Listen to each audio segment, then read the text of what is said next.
So, ayun guys, nung linggo pala yan, nakalimutan ko lang pinost. Nako po, punta muna tayo sa church ngayon. Kasama ko pala si na Kuya Leo, tsaka si Ate Norma. Yan, punta tayo sa COP para manalangin para sa ating mga pamilya, tsaka ating kalagayan, no?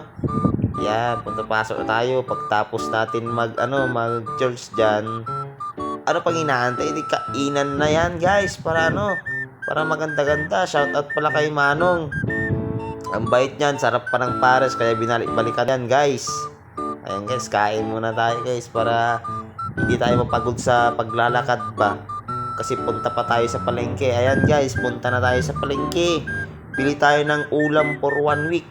Manok, isang buong manok para adobo umaga, adobo tanghali, adobo gabi. Ganun guys, para matipid tayo konti. Ayan. Masarap yan, kaya pachap na natin ng pang-adobo ba. Yan guys, hanggang dyan lang tayo. Salamat sa iyong susuporta.